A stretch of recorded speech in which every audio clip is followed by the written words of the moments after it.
Real quick, though, a little bit of Arkansas news to start with. We have a lawsuit that's been filed against the government, and it has to do with highway monies being spent. Back in 2012, the voters approved a half-cent sales tax to go to pay for specific road projects across the state. Well, I-630 in Little Rock let's see, just basically these interstates in Little Rock, they want to expand them. The Democrat Gazette has this story. I-30 and I-630, they're trying to expand them like from 4 to 6 lanes. Well, this lawsuit says that Amendment 91 that put the half-cent sales tax to fund all this only deals with 2-lane roads or 4-lane roads. And because it doesn't say 6-lane roads, then they basically are misallocating the funds to try to widen the interstate here. And it's fascinating. Now, it's also worthy of noting is that this half-cent sales tax that we passed in 2012, the voters passed in 2012, is set to expire. It's only for 10 years. And Governor Hutchinson has actually proposed extending that, basically would be passing a new tax because it's set to expire, so you'd have to actually re-up the current tax and vote to do so when the people voted in 2012 for it to expire. And here's the real kicker on this lawsuit, saying, look, it only says, 2 or 4 lanes, and you're doing a 6-lane road. Here's the real kicker. The government has said, ASA has said this, and I think Larry Walther in the Transportation Department, they're basically saying, look, we're the government, and we now have sovereign immunity because last year the Arkansas State Supreme Court said that the state cannot be sued, and the show starts in 5 seconds.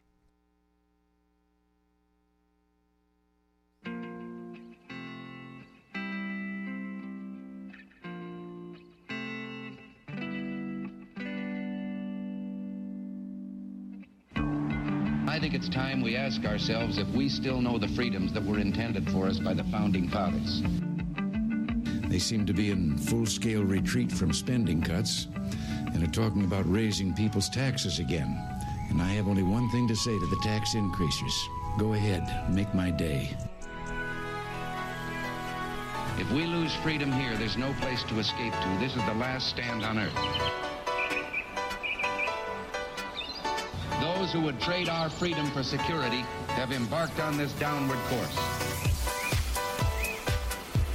Whether we believe in our capacity for self-government or whether we abandon the American Revolution and confess that a little intellectual elite in a far distant capital can plan our lives for us better than we can plan them ourselves. Conduit News Radio with Paul Harrell is on now. All right, welcome. Hour number 1. Thanks so much for being with us, ladies and gentlemen. Congratulations. You found the intersection of conservative ideas and reality where we are building a liberty machine here. We're so glad that you're with us. If you want to contribute to the program, as always, the phone number 870-275-9799. That's 870-275-9799.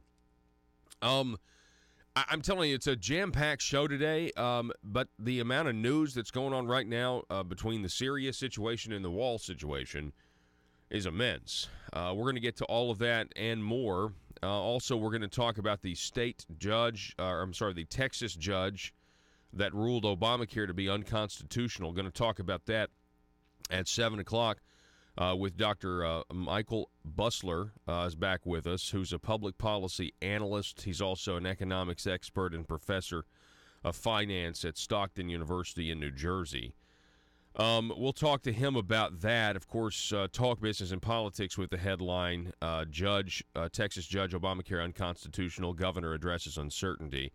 Then Michael Dougherty is back with us, the CEO of the Cyber Education Foundation. You know, the CEO of Google testified before Congress last week, and we want to talk a little bit more about that and get his cyber expertise on what's really going on here.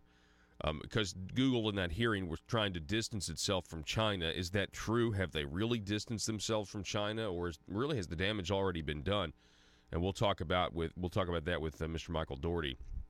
But before we do that, let's get to some news here. President Trump, this is what he announced yesterday. Big news, ladies and gentlemen, bringing the troops home from Syria. Quote, "It's time for our troops to come back home." Here is the President of the United States. Take a listen. We've been fighting for a long time in Syria. I've been president for almost 2 years, and we've really stepped it up. And we have won against ISIS. We've beaten them, and we've beaten them badly. We've taken back the land, and now it's time for our troops to come back home. I get very saddened when I have to write letters or call parents or wives or husbands of soldiers who have been killed fighting for our country. It's a great honor. We cherish them, but it's heartbreaking. There's no question about it. It's heartbreaking. Now we've won. It's time to come back. They're getting ready. You're going to see them soon. These are great American heroes. These are great heroes of the world because they fought for us. But they've killed ISIS, who hurts the world. And we're proud to have done it. And I'll tell you, they're up there looking down on us. And there is nobody happier or more proud of their families to put them in a position where they've done such good for so many people. So our boys, our young women, our men, they're all coming back. And they're coming back now. We won. And that's the way we want it. And that's the way they want it. President of the United States, stop. So, let me tell you something. This is, I did not expect this, but you talk about going against the grain. Just so you know, the facts of the matter are, this was one of those issues where the leaders of both parties, when it came to Syria, would lock arms together and sing Kumbaya. This was one of those issues where leadership of both parties, for a couple of years now, have been banging the war drums in Syria.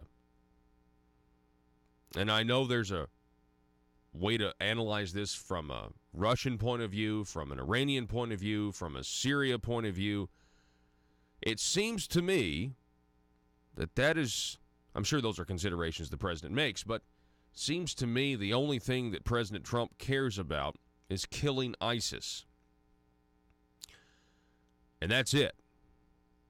He doesn't care about arming rebels that really, well, these are rebels we can trust. Really? Well, I mean, technically, they both want to kill Americans if given the chance. I mean, if someone, it's just the method of execution is really the only difference. Okay, all right, yeah. Oh, yeah, let's do that.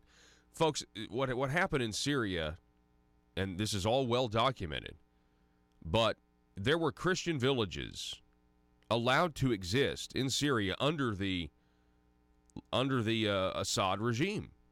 And this was allowed to take place, and then the Civil War happened, and you had Christian villages just being there's the massacres, the bloodshed there, and we get in there, and we're wanting to arm certain rebels, as we did, because we don't like Assad, but we're not willing to say, well, can we tolerate a temporary evil like Assad and just get rid of ISIS?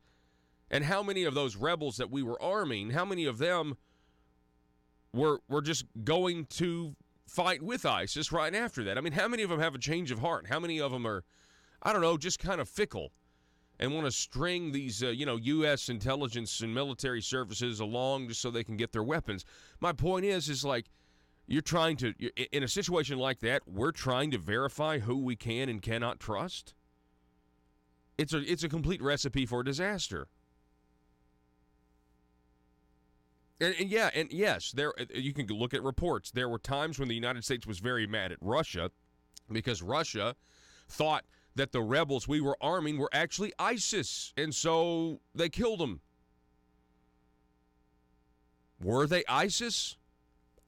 How in the world would you have any confidence of any media report where you could say for sure in a situation like this. I mean, the information is, to call it fluid is an understatement. It's if you know anything about human nature, it's just absolute chaos over there.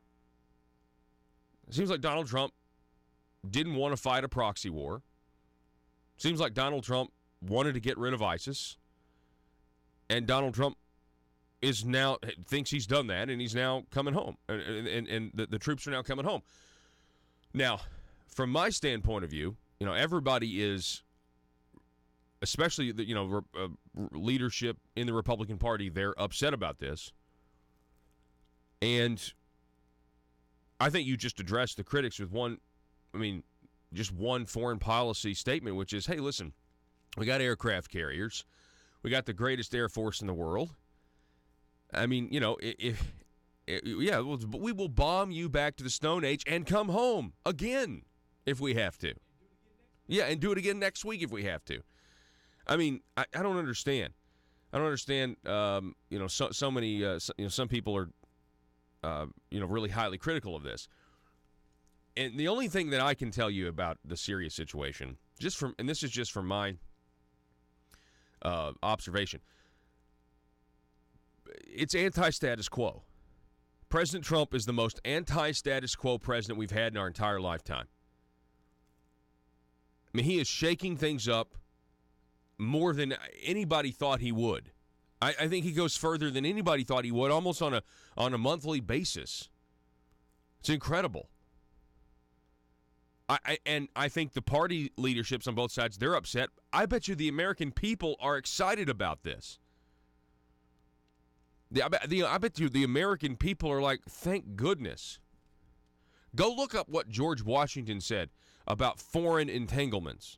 Our first president of the United States, he knew that getting involved in foreign entanglements is not good. How many troops do we have stationed around the world? Now, I know there's some argument for that, but when we're talking about wars that we're going to get involved in more and more conflicts, there's no doubt that ISIS needed to be dealt with. No doubt at all.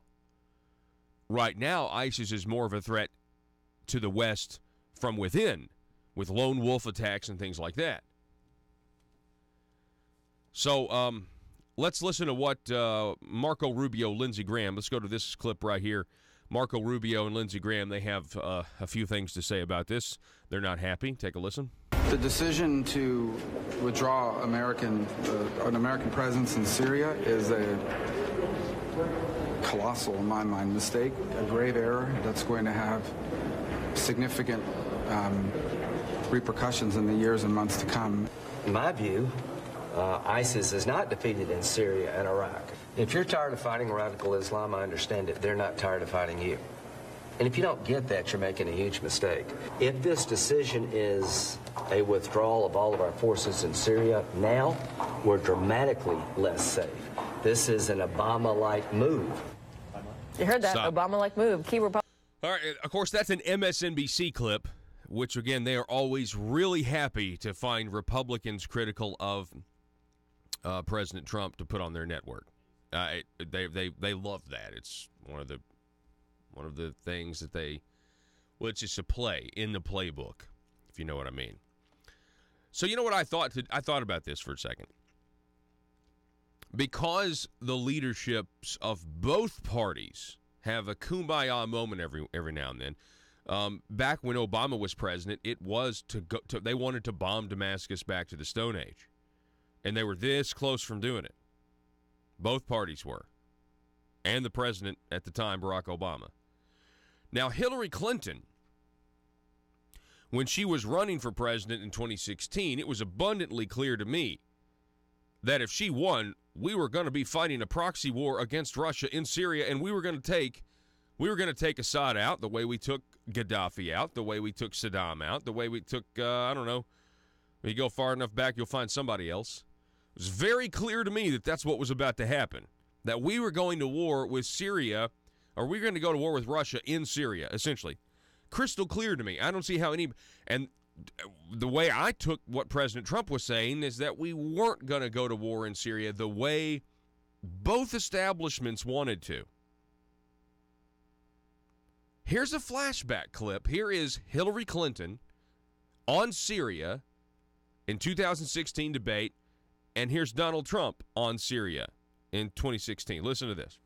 Every day that goes by, we see the results of the regime by Assad in partnership with the Iranians on the ground, the Russians in the air. Russia hasn't paid any attention to ISIS. They're interested in keeping Assad in power. So when I was Secretary of State, advocated, and I advocate today, a no-fly zone and safe zones. We need some leverage with the Russians because they're not going to come to the negotiating table for a diplomatic resolution unless there is some leverage over them. Russia has decided that it's all in Syria, and they've also decided who they want to see become president of the United States, too, and it's not me. She talks tough against Russia, but our nuclear program has fallen way behind, and they've gone wild with their nuclear program. Not good. Our government shouldn't have allowed that to happen. Russia is new in terms of nuclear. We are old, we're tired, we're exhausted in terms of nuclear. A very bad thing. Now, she talks tough. She talks really tough against Putin and against Assad. She wants to fight for rebels. There's only one problem. You don't even know who the rebels are. Mr. Trump, so Mr. what's Trump, the purpose? your 2 minutes and one is thing I have to say, your 2 minutes I don't is like up. Assad at all, but Assad is killing ISIS. Russia is killing ISIS. Mr. Trump, let me repeat the question. If you were president, what would you do about Syria and the humanitarian crisis in Aleppo? And I want to remind you what your running mate said. He said provocations by Russia need to be met with American strength, and that if Russia continues to be involved in airstrikes along with the Syrian government forces of Assad, the United States of America should be prepared to use military force to strike the military targets of the Assad regime. Okay. He and I haven't spoken, and I disagree. I disagree. You disagree with your running mate. I think we have to knock out ISIS. Stop. And now, okay, now we're back in 2018. And that is exactly what President Trump is now saying. He's saying we did knock out ISIS. We got no reason to be there now. We're coming home. The most anti-status quo president of our lifetime, ladies and gentlemen. Most anti-status quo president of our lifetime. And also notice this. It's clear that Hillary Clinton wanted to fight Russia in Syria. It's clear that I think there are elements of both parties that want to do this, or elements inside both parties that want to do this. And is it not also obvious that because President Trump has not been willing to overthrow Assad, which is what this is our MO. I mean, our foreign policy is that we go and there's no debating that. Nobody wants to talk about it, but our MO is to go and overthrow Middle Eastern countries. And it ends up destabilizing the whole process, and everything else. But that's our MO. And that was the goal. That's what was about to happen. It almost happened in 2012 when we were going to bomb Damascus and everything else. Obama's red line, remember that, but they stopped it. I mean, that's what we were going to do. This is what was supposed to happen. And you have a president now who, and this is how I really see the Russia investigation. If you pull back generally, I don't understand why nobody else has really made this connection that I can see. President Trump doesn't appear to be persuadable to fight a proxy war in Syria. And because of that, well, he must be a Russian agent then, right? He doesn't want to fight a proxy war against Russia in Syria, so he must be a Russian agent. And to me, that's one of the biggest reasons why you have this phony Russia collusion scandal. A lot of it is, the FBI, of course, they're covering their own behind, but you also have this desire to get rid of Assad. And it's really not black and white either, because the same people that somehow have a huge problem with Syria and Russia and Iran are also the same people that signed a terrible Iranian nuclear deal that gave Iran a path to the bomb. And so there's a lot more going on in the Middle East and in Syria than just this black and white thing. And that's why, that's one of the reasons I think people like to fight proxy wars, because everything gets so murky and muddy that you really can't tell whose side, where the lines are drawn. You can't really decide. So it's absolutely fascinating. And I am not an authority. I am just an observer. I'm not any authority on geopolitics. I'm just an observer. But this is absolutely fascinating that the President of the United States is doing something that both parties at the top in the leaderships don't want him to do. And he has every reason to not do it because they're now going to say, you see, I told you he's a Russian agent. What kind of deal? What did he really talk about with Putin back at the Helsinki summit? They're now going to bring all of this back up.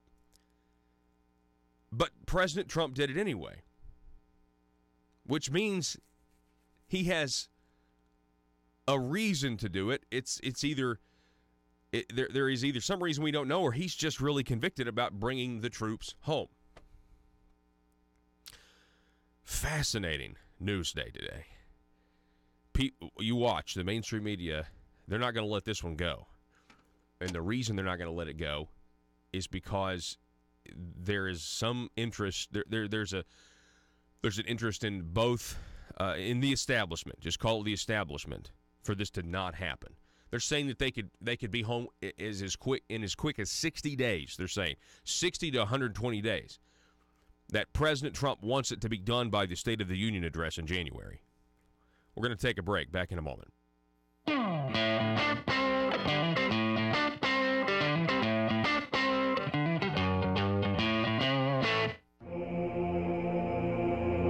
It's Conduit News Radio with Paul Harrell. I want to welcome to the program. I want to introduce an author. He's the author of The Boy Crisis, Why Our Boys Are Struggling and What We Can Do About It. His name is Dr. Warren Farrell. Dr. Farrell, welcome, sir. I'm looking forward to being with you.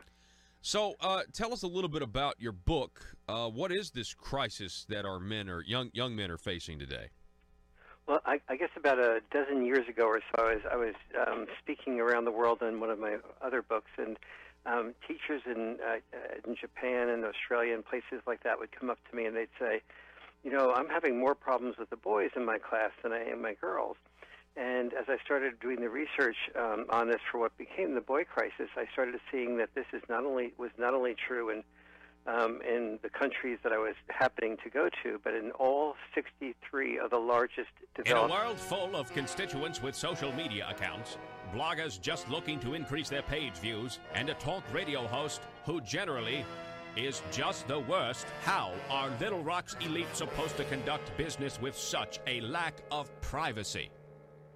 Introducing the 1835 Club, older and more refined than other clubs that claim discretion. The 1835 Club is for seasoned political veterans that want to conduct the highest form of aristocratic business with the public's money. Are you a schemer?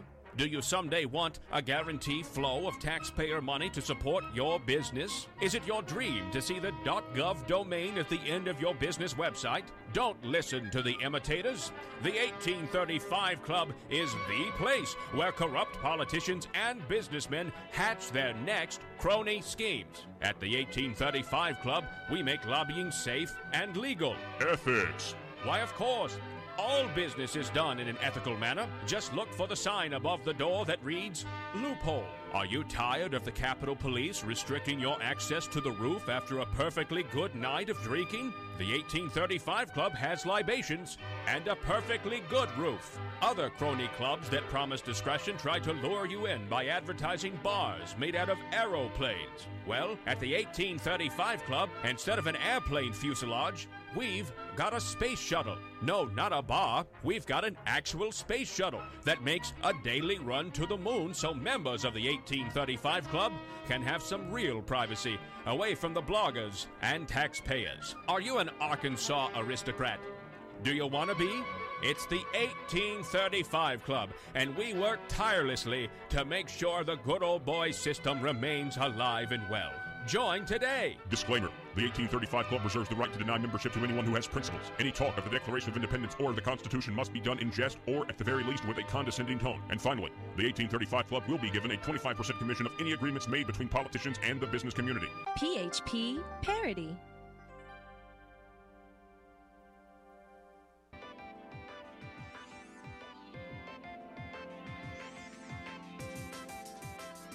Conduit News Radio with Paul Harrell is building a liberty machine. Find out more at conduitnews.com.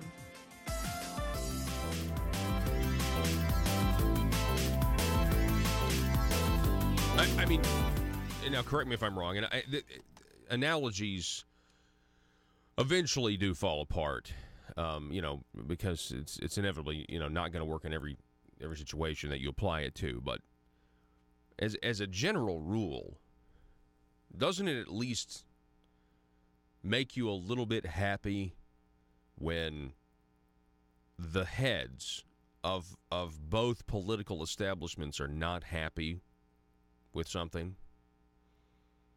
Doesn't that make you to me that says, okay, well, this is probably a good thing for the American people. I don't know, though. I mean, again, if you apply it to every situation, okay, no, that's obviously not true. It's not going to be that way all the time. But when it comes to this serious situation,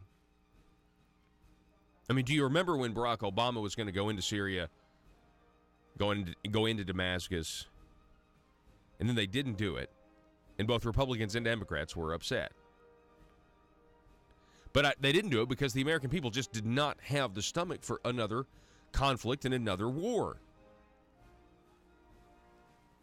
The most anti-status quo president, I mean, whether you agree with what he does, whether you don't, you have to understand something. He is an agent of change, of actual change. It's really funny. The guy who was promising hope and change just gave us more of the same. President Trump is actually shaking things up. Nations, boys were falling behind girls in every single academic subject, and especially in reading and writing. And then I also saw they were far ahead of girls in suicides. That is, when boys and girls are 9 years of age, they commit suicide equally. When they're between 10 and 14, it goes to twice the number of boys that commit suicide as girls. Between 15 and 19, it's 4 times as often. And between 20 and 24, it's 5.5 times as often. And so after finding about 70 different areas where boys were doing worse than girls, I started to realize that this was, obviously, what was there about developed nations that was leading to boys falling so much farther behind in some place that was supposed to be more advanced. And I saw that there were 2 major factors. One was that the boy crisis basically resided where fathers did not reside, and they resided in divorced families. When the father, not all divorced families, but in divorced families where after divorce the father had minimal contact or no contact with the children, and they were involved among the families where the mothers were not married when they had a child. And in the United States, I was shocked to see that 53% of women under 30 have children without being married. And many of them say, well, I'm living with a man, what difference does it make? But even among the women who are living with a man when they have a child, those children remain involved with their father an average of only 3.5 to 4 years. And it's in that group of children where problems arise, but while they arise for the girls who have no father contact or minimal father contact, they're much more intense for the boys. Wow. This is a confirmation of what I have definitely heard before, and that is that the traditional family structure, as it goes, so goes society, right? I'm afraid this is the case. You can argue about the morality of being married versus not being married, but when you have children, the children do so much better when there is father involvement. as well as mother involvement, of course, but mother involvement is almost a given unless the mother is a drug addict. But when there's father involvement, those children, girls and boys, do well. Girls, for example, are far less likely to become pregnant out of wedlock when they're teenagers when they have father involvement. So in Baltimore, there was they studied children that were pregnant with.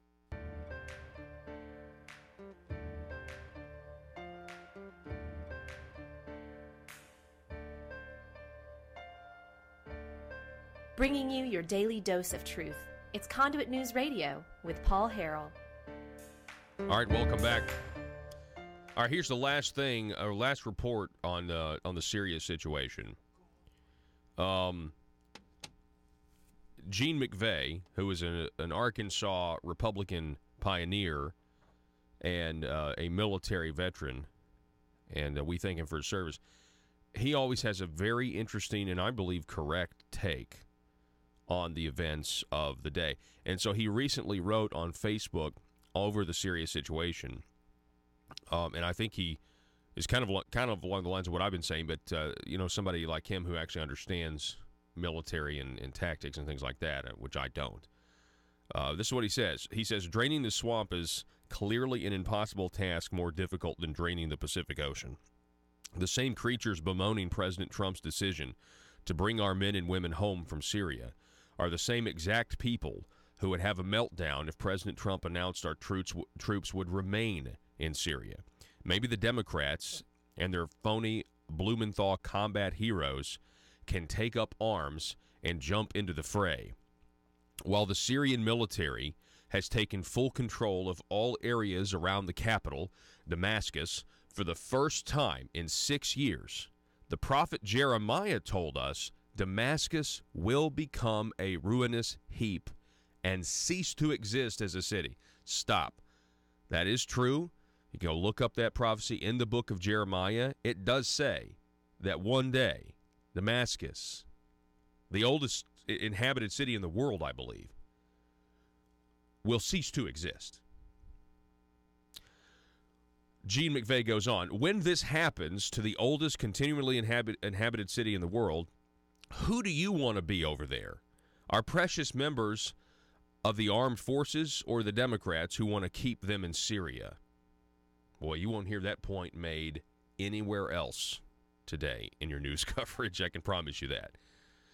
He goes on, the Syrian civil war is an ongoing armed conflict between forces of the Ba'ath government and forces that want to remove this government that began on March 15th, 2011 with demonstrators known as the Arab Spring. Remember, there was a guy in Tunisia. Remember the Arab Spring? It started with a guy in Tunisia that set himself on fire. That was the beginning. And then remember the Egyptian thing and everything else?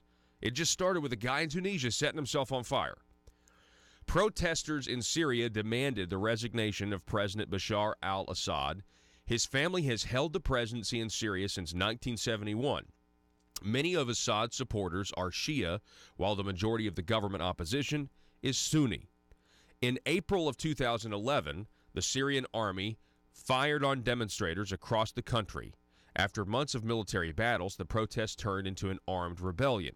Opposition forces were soldiers who had left the Syrian army and civilian volunteers. Opposition fighters had no central leadership. Battles took place in many towns and cities across the country. In late 2011, the Islamist group Al-Nusra, the Al-Nusra Front, began to have a bigger role in the forces. In 2013, Hezbollah entered the war in support of the Syrian army. The Syrian government received military support from Russia and Iran, while Qatar and Saudi Arabia gave weapons to the rebels. By 2013 July, the Syrian government controlled approximately 40% of the country's territory and 60% of the Syrian population. These conflicts have caused about 350,000 deaths, and chemical weapons have been employed by the Syrian regime. In 2014, the Islamic State became the most powerful opposing army, controlling more territory than the Syrian government itself. On April 7, 2017, the United States launched 56 Tomahawk cruise missiles from the Mediterranean Sea into Syria, aimed at air base there that was controlled by the Syrian government. The strike was executed under responsibility of President Donald Trump as a direct response to a chemical attack that occurred 3 days earlier. The strike was the first unilateral military action by the United States targeting the Ba'athist Syrian government forces during the Syrian civil war. President Trump stated, quote, "It is in the vital national security interests of the United States to prevent and deter the spread and use of deadly chemical weapons," end quote.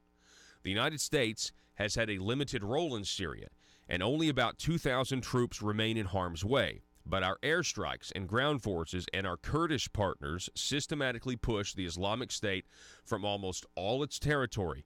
The United States helps stabilize the northeast region of the country, where civilians are returning to areas now controlled by the Kurds, while the larger war grinds on with no end in sight. Leaders should lead, Gene McVeigh writes. Follow or get out of the way. President Trump is leading, and the usual suspects like Little Marco and his Democrat buddies are trying to be stumbling blocks. Maybe Marco and Maxine Waters will be the winning team in 2020, and Crying Schumer can be the Secretary of State.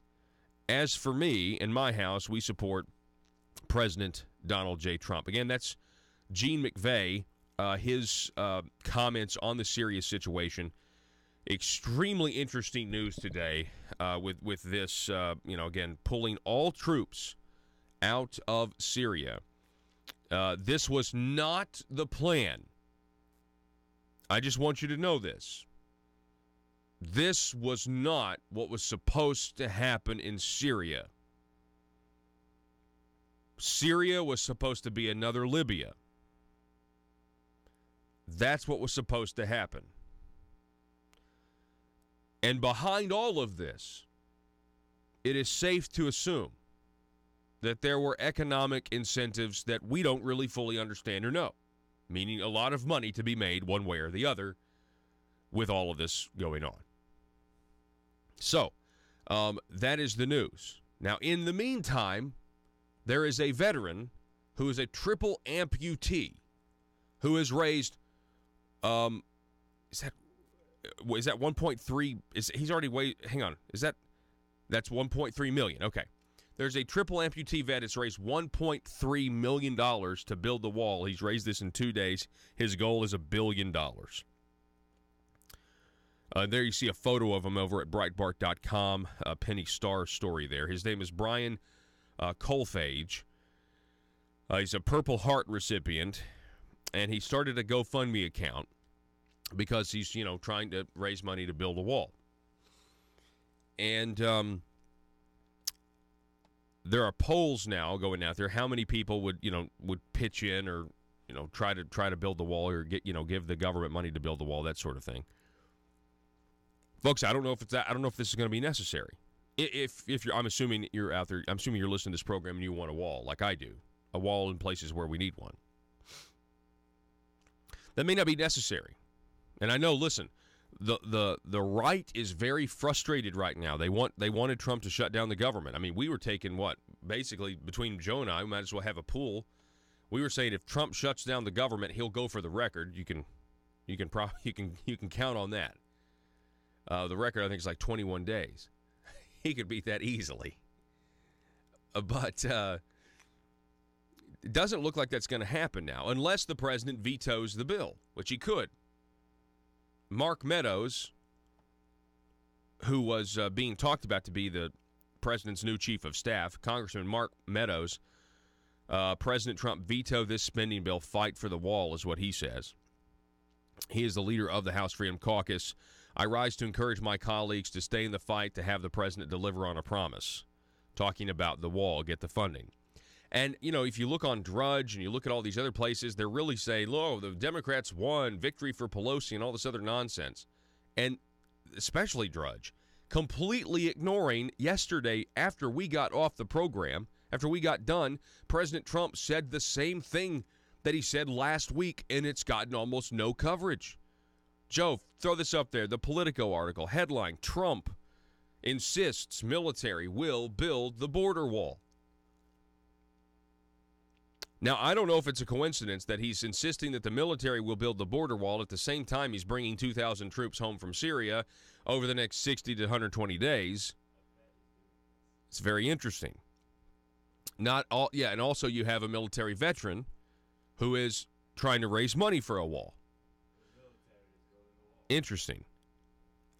Trump insists the military will build the wall. He said this again on yesterday. The U.S. military will construct its long-promised wall along the U.S.-Mexico border, insisting that it will be built one way or the other, while seemingly walking back threats to shut down the government if Congress fails to appropriate for the wall. Trump also doubled down on his claim that Mexico is paying for the wall's construction by virtue of a recently renegotiated trilateral trade agreement between the U.S., Mexico, and Canada.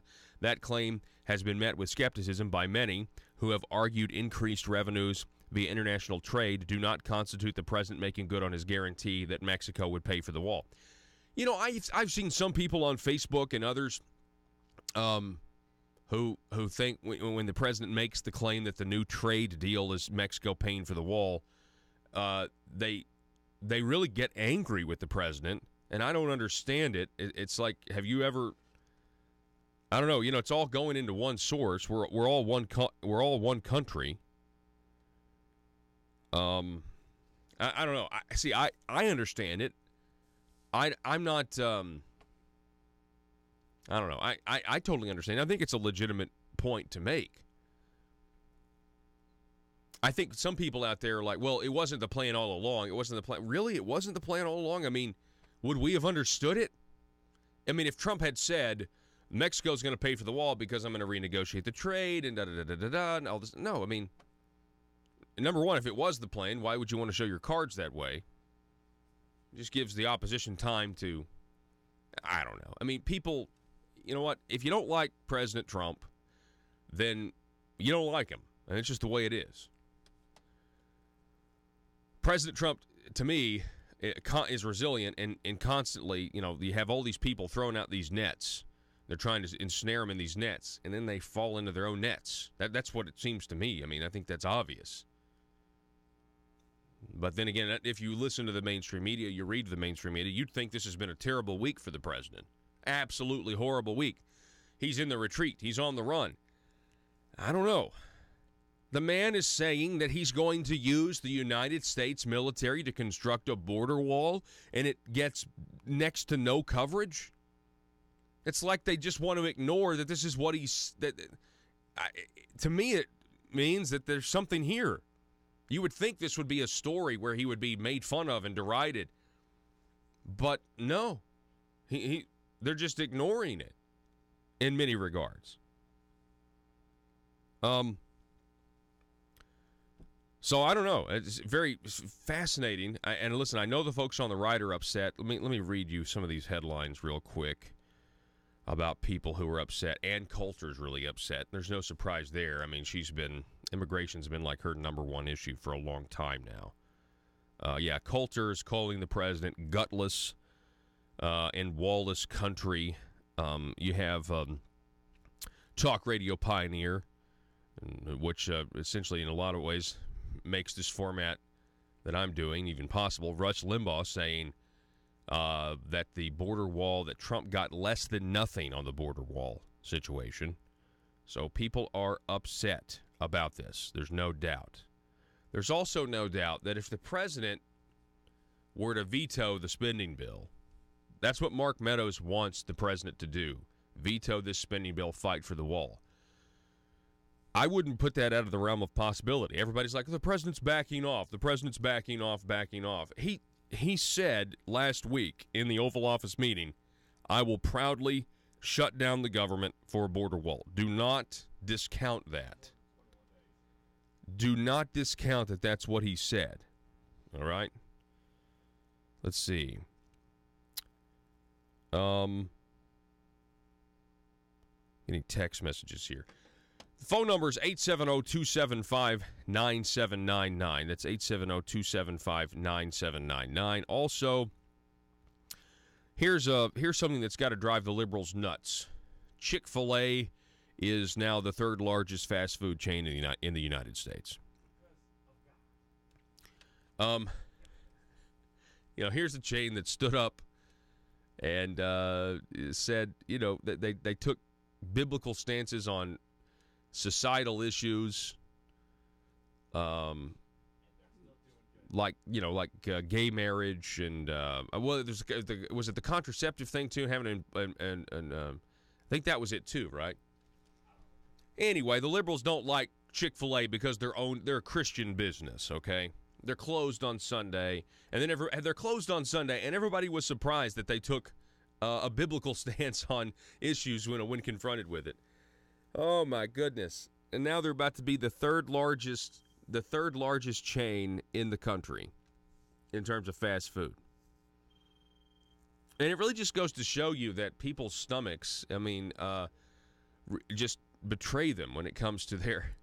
How many liberals out there don't care? How many liberals out there disagree with the owners but are not willing to boycott because Chick-fil-A is just too good? It's just too delicious. Pickles on a chicken sandwich. Who would have ever thought? Not me. I never thought of that. But it's pretty tasty, right? The breakfast is good, too. Especially and it sounds ridiculous, but spicy chicken, egg, and cheese biscuit with the pepper jack cheese. Then this gives it even more of a kick. Anyway, the telephone number, 870-275-9799. We're going to take a break, reset, be back up here, wrap up the first hour. We got a great show for you. Michael Bustler's coming up. Then we're going to be talking to Mr. Doherty about cybersecurity and Google. And also, we do have some news to get to when it comes to this lawsuit. We've mentioned at the very, very top of the program, there's a lawsuit that's been filed against the state government here in Arkansas about the half-cent sales tax being used for 6-lane roads when it should only be used for 2- or 4-lane roads. And the government says, Arkansas state government says, you can't sue us because we have sovereign immunity. Is there an Arkansas legislator listening to my voice that's going to fix the sovereign immunity problem that was handed down by the Supreme Court to amend the Constitution to where it says that the citizens can sue the government if the government does something wrong? Somebody needs to step up and fix it. It's a crisis, and it's only going to get worse. We got to take a break. Back in a minute. Russellville-based firearms manufacturer Omega are making clones of the most notable German firearms in the world. These delayed rotor-lock firearms have been and are currently used by law enforcement and military worldwide. At Omega, they manufacture their guns right here in Arkansas and produce the best reproduction in the marketplace that comes with a complete 5-year warranty. At Omega, they take firearm manufacturing seriously and offer discounts to active and retired law enforcement. Whether you're using Omega firearms to defend the public, defend your family, or for target practice, Omega has your back. For pricing, go to omega-guns.com. That's omega-guns.com. Are you a conservative-minded young person and want to let the world know about it? Are you tired of rolling your eyes as your professor regurgitates progressive, PC, neo-Marxist nonsense? Then you should interview on Conduit News Radio's Young Conservative segment and tell us about why you believe the way you do. Tell us how you came to be a conservative and what are your views on government. Now, if you're worried that your neo-Marxist professor may also be a right-wing talk radio listening masochist, then names can be changed to protect the innocent. It's the Conduit News Radio Conservative Future segment. To be interviewed, call 870-275-9799. That's 870-275-9799. If you're like me, you believe that small business is the heart of Arkansas's economic engine, and it should be viewed that way by the politicians in Little Rock. Conduit for Commerce also believes, like you and I believe, policies that achieve less regulation and lower taxation help small business in Arkansas thrive. Other policies like small, constitutionally consistent government and reducing citizen dependency on government keeps it from growing and expanding its influence on our daily lives. Conduit for Commerce works every day to educate the general public and legislators on these important priorities in the name of Arkansas small business. By the way, contributions to Conduit for Commerce are tax deductible. Log on now to conduitforcommerce.org and click on Contact Us on the right side of the page. That's conduitforcommerce.org. Go there now and learn the facts on protecting small business in Arkansas.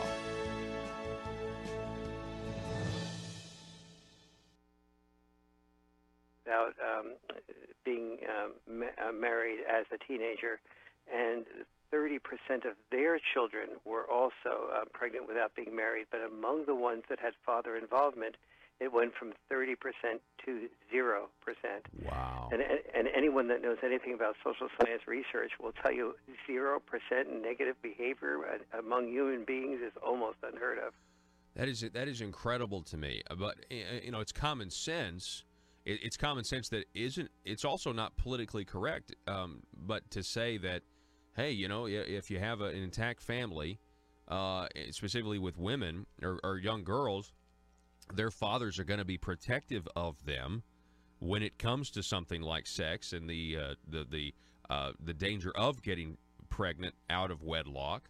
And it's almost as if men were made for that in a way. Yes, and it's actually protected. What I discovered was that there's a number of different... Determined to drain the swamp in Little Rock, it's Conduit News Radio with Paul Harrell.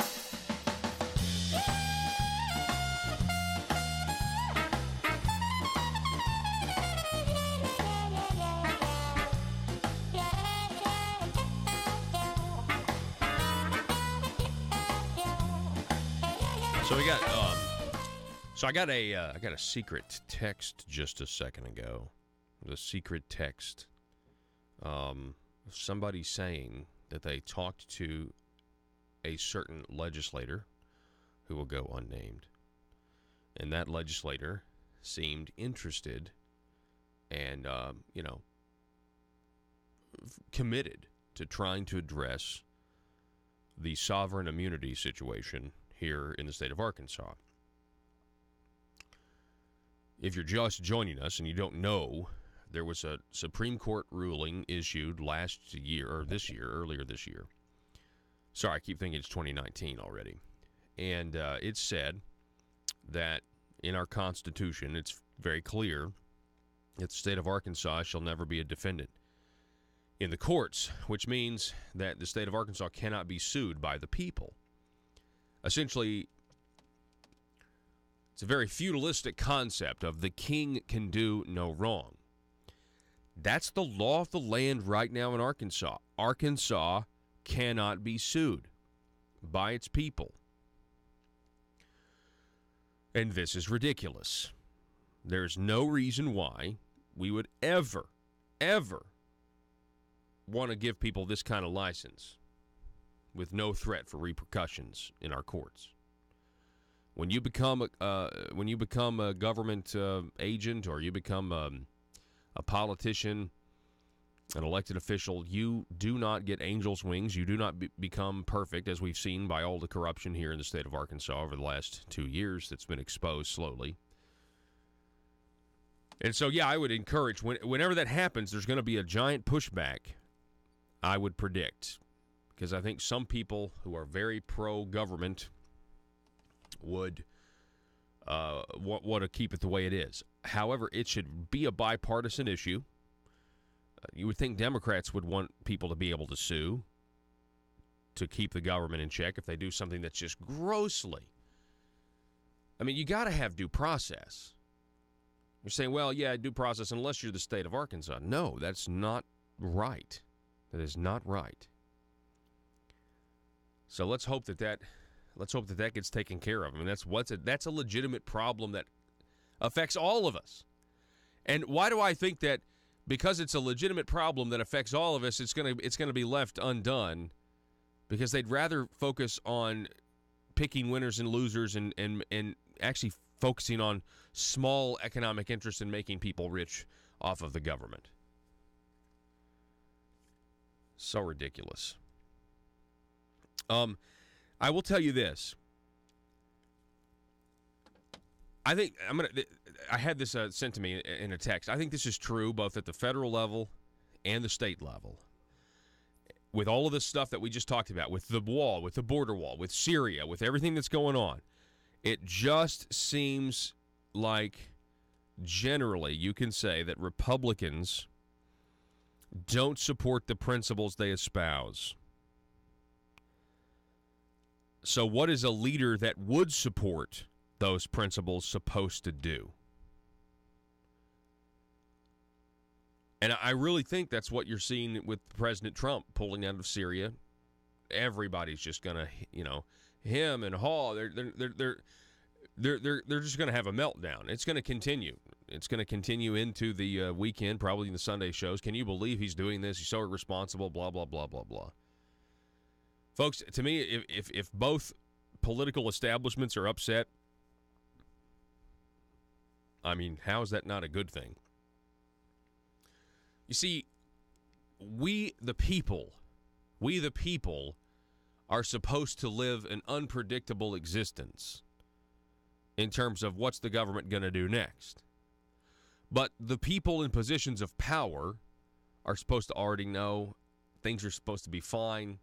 There's no unpredictability. We know how things are going to go within the margins, right? They know that there might be some unpredictability, but they definitely have like goalposts set if you're in the elite, if you're in the establishment, right?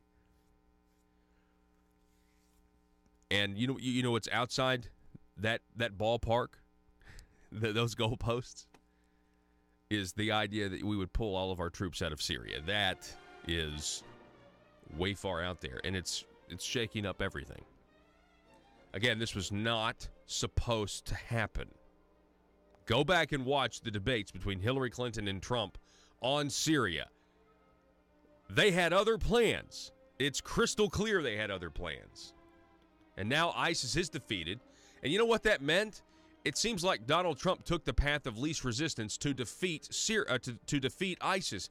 And that meant that the Syrian government was going to have to control, imagine that, the Syrian government going to have to be in control of most of the land in their country?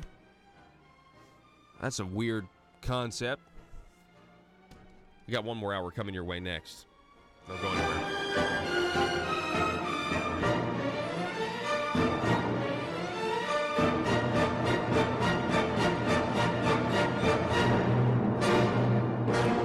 The news and talk of Northeast Arkansas. This is News Talk 101.3 FM and 12:30 AM KBTM, Jonesboro, an EAB radio station.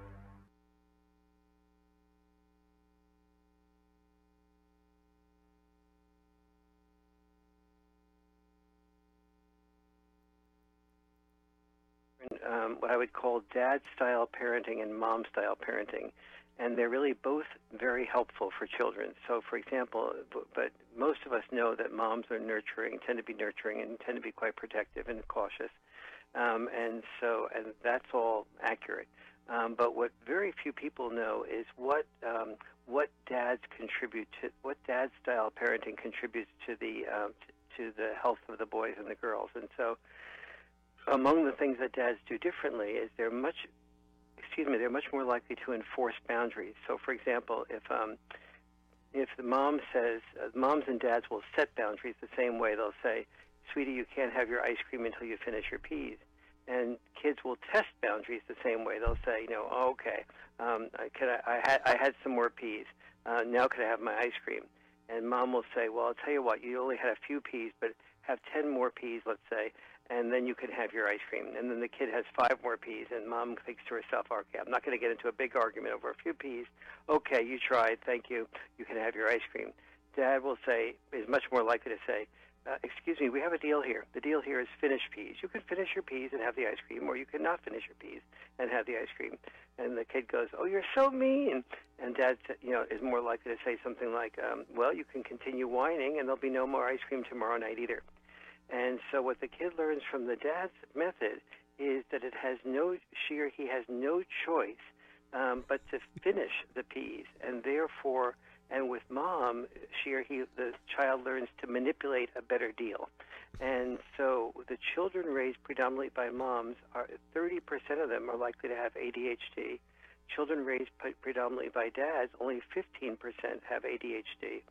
And you can see a reason from that example. The children raised by moms do not learn to focus on finishing their peas, so to speak, and the dads, the children raised by dads, are far more likely to focus their attention on doing what they need to do.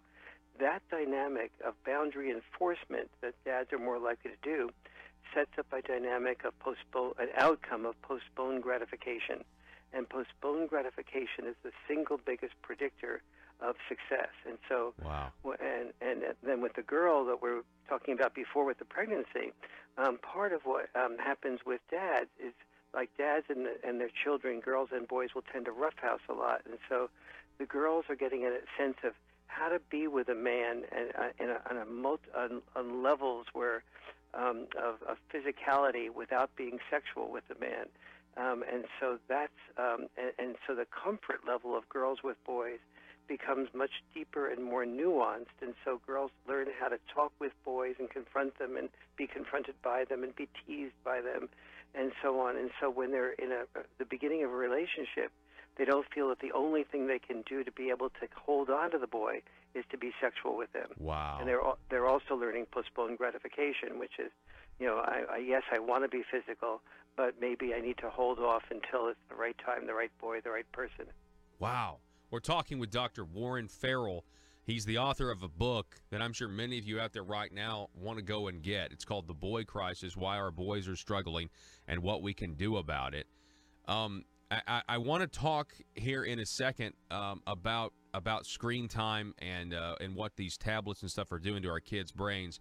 But before I do, I do want to say, Dr. Warren, do you feel frustrated at all that a lot of your research, the results that you're finding from these social studies, are not politically correct at all? Yes, and you have hit the nail on the head in a deeper way, because my background is I was in the board of directors of the National Organization for Women in New York City. I made my living. I was probably the best known male feminist in the world. And so when I started finding things that were contrary to what the feminists were saying, I went from doing very, very well financially to going from like 50 speaking engagements per year down to 0 to 1 speaking engagement per year. So you can imagine how that affected both my fame and my finances. And so, but I decided to do the best I could to follow my research. And some of the research supported some of the things that feminists were saying, but a good portion of it, especially when it came to family.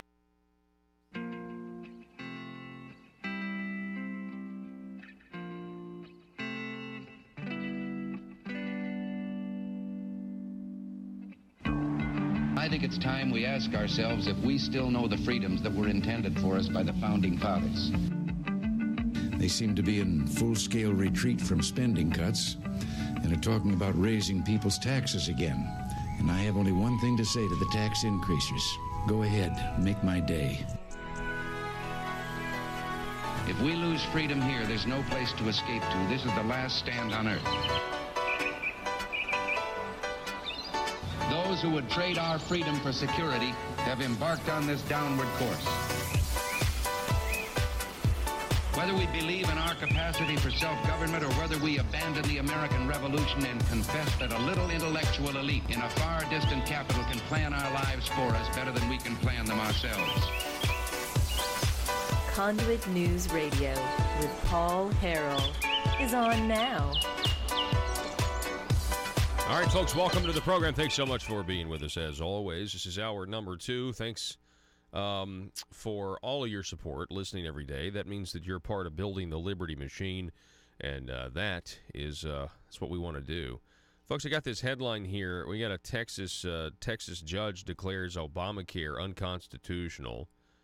And in this story over at Talk Business and Politics, Roby Brock comments that the Arkansas Governor Asa Hutchinson commented on this, and essentially there's really no change here. According to the governor, let's see. At this time, there is no impact on Arkansas Works, which is our version of Medicaid expansion in the state, and the coverage will continue.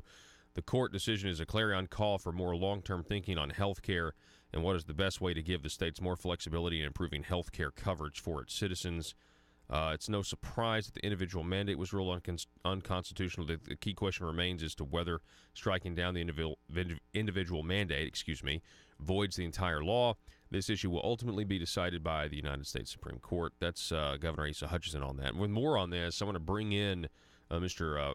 Michael Busler, Dr. Michael Busler, who is a public policy analyst, an economics expert, a professor of finance at Stockton University in New Jersey. You've also read his columns in Newsmax, LifeSet, and townhall.com. Dr. Bussler, good to have you back on, sir. Good morning, Paul. How are you? It's my pleasure to be here. Yes, sir. I'm doing fantastic. Great. What were your thoughts on this? Did you see this coming? Was this even on your radar? Well, yes, it was. And frankly, I agree with everything your governor said. So let's go back to the beginning and see how this came about. So when they passed the Affordable Care Act in 2010, many people objected to it, saying that it was unconstitutional. And the reason was the government was forcing Americans to buy something, that is health insurance. Because of what's called the Interstate Commerce Clause, it's against the law for the government to force an American to buy something. So the government's argument was, well, if they don't buy it, we're going to put on a penalty that they have to pay. They didn't call it a tax. They called it a penalty. Calling it a tax would probably have drawn a lot of ire from Americans, so they called it a penalty. So it got to the Supreme Court, and people argued that the government has no right to force Americans to buy anything. In a narrow decision, Chief Justice Roberts wrote the opinion for the majority, and he said the penalty is really a tax, and the government has the right to tax people. Now, when they put on a tax, they have to decide who's going to pay the tax. And in this case, the tax will be paid by people who do not purchase health insurance. So because it's a tax and they're deciding who to tax, the Supreme Court said that was legal and constitutional, and the law went into effect. However, the end of last year, Congress passed the tax reform bill. As part of the tax reform bill, they did away with that penalty for not purchasing health insurance. So now there was no tax placed on anybody not purchasing health insurance. So Judge O'Connor in Texas said, well, since the tax argument has gone away, the government cannot force someone to buy health insurance. Therefore, at least that portion of the law is unconstitutional. And because the law requires, from a financial standpoint, everybody buying health insurance or it's financially unstable, the whole law is then unconstitutional. And that's what he ruled. Your governor is right. It's not going to have any impact on next year because there hasn't been an injunction yet, right? Not yet. Although there are 16 or 17 attorneys generals who are about to file an appeal on Judge O'Connor's decision, and again, your governor was right. It will go all the way up to the Supreme Court. It won't have any immediate effect because we've all signed contracts already for 2019. So those contracts remain in effect. I think what will happen is it'll get up to the Supreme Court probably in early 2020. Now, we have a little wrinkle in there because that happens to be a presidential election year. Yeah. So I'm not sure, and you can never really predict, I don't think, what the Supreme Court will do. I think one likely outcome is I think the Supreme Court will agree that the current law is now unconstitutional without the tax. However, they'll say, look, it's not the Supreme Court's job to come up with laws. That's what Congress is supposed to do. So we're going to declare it unconstitutional. We'll stay the decision for, say, 3 or 6 months. And in that time, Congress will be forced to come up with a new health care plan that will pass Congress and will be signed by the president. Gosh, yeah. And you're going to have the Democrats in control of the House. Man, that's going to be a mess. Correct. That's going to be a mess. And the media, the media is going to demagogue this like we've never seen before. It's going to be incredible. Right.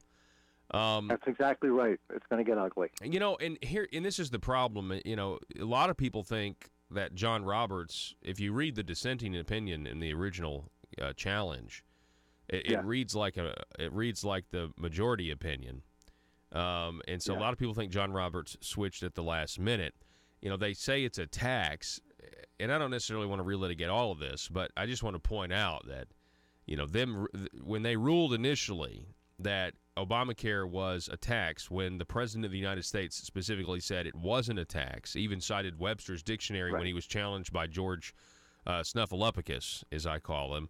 What kind of tax was it? Was it a capitation tax in the Constitution? No. Was it an excise tax in the Constitution? No. Was it an income tax? No.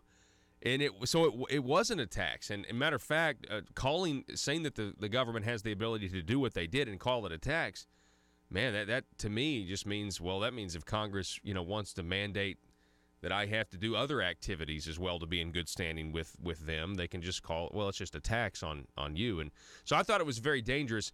I'm glad they got rid of the individual mandate. It was the most oppressive thing in the entire law. And who knew that it was going to maybe set a course to basically get rid of the whole thing, Michael? Yeah, a couple things here. The whole Affordable Care Act was really presented to the American public somewhat deceptively. In fact, Jonathan Gruber, the MIT economist who was really the architect of the Affordable Care Act, said that we relied, and I quote, on the stupidity of the American people to get this through. So they said they didn't call the penalty a tax, because it really wasn't a tax, and I agreed. I was a little missed by John Roberts' position. And then they also said that pass this and your premiums will go down by about $2,500, and if you like your plan, you'll be able to keep your plan, and you'll be able to see whatever doctors you want to see. None of those things were true. And many people think that the Obama administration knew they weren't true, but they said that to the American public so that they would get support from the public and they would be able to get this passed. Also, remember, the Democrats had a majority in the House of Representatives. When Senator Arlen Specter of Pennsylvania switched parties from Republican to Democrat, the Democrats had a supermajority, that is 60 senators. Therefore, they could pass the law without asking for one Republican vote.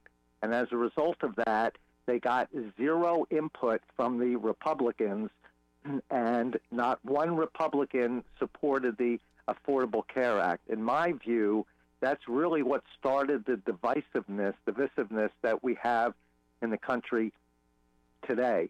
So the whole thing was, I think, not presented truthfully to the American public. And when all of the facts are coming out here, and I know it's 8 years later, but when all the facts are coming out here, and that we do note that part of it is indeed unconstitutional, now we have to come up with something new.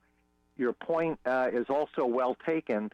For the next 2 years, we have a democratically controlled House of Representatives, a Republican Senate, and a Republican president. In theory, that should be a good thing, because they'll have to come up with a compromise where the Democrats don't get everything they want, but they can support what's there. The Republicans don't get everything they want, but they can support what's there. And in theory, we should be able to come up with a good health care law. In practice, I will agree with you that it's going to get real nasty, and coming up with a good solution will be difficult. Yeah, there'll be a lot of tests. I think there'll be some tests for Senate Republicans, quite honestly, to see how. I mean, are they willing to follow President Trump's lead in terms of how forceful he'll be in his negotiating style, let's say? And I think if there was ever a chance to get a good replacement to fix what is Obamacare, you're going to have a leader on your side that knows how to negotiate. And I think President Trump is certainly that guy. I just hope, you know what would be great? It would be great. I don't know if I have any confidence, but it would be great if they actually figured out a way to do all of the things they were promising would happen as a result of the first law. Meaning it would be great if they actually lowered the cost of health care somehow made it more affordable. But I, honestly, as an economist, Dr. Bustler, the only way to do that is to actually get the government out of the way. And I don't know if either party is going to do that. No, the Republicans are more inclined to let the market determine this and let people make individual decisions for themselves. The Democrats are more inclined to have the government take over everything, and indeed some Democrats are calling for a complete takeover of the healthcare system, and they want the government to make decisions for you because they feel the government can make decisions better than you can.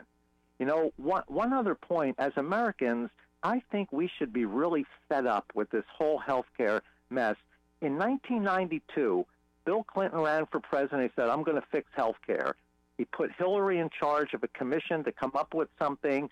She came up with a national health insurance plan. The Americans soundly rejected that. And in fact, in 1994, the House of Representatives, after 40 years of Democratic majority, switched to Republican, and we didn't get it fixed. Every president since then, George Bush and then Obama, said we're going to fix this. President Obama puts through something that doesn't reach any of the goals. The goals of health care should be, and we can talk about what order they should be in, but the goal should be highest quality care, the most reasonable price, and try to cover as many people as possible. The Affordable Care Act missed on all of them. Premiums went up faster than they were going up before.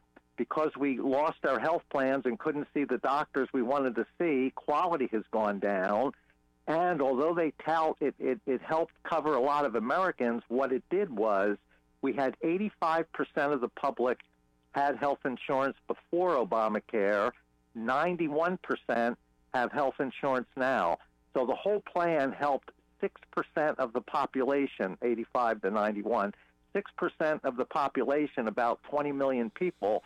Meanwhile, the rest of us who were reasonably happy with our health insurance prior to Obamacare, we didn't like the cost, but we were happy with the service, we had to suffer as a result of this Affordable Care Act. So it didn't reach any of the goals.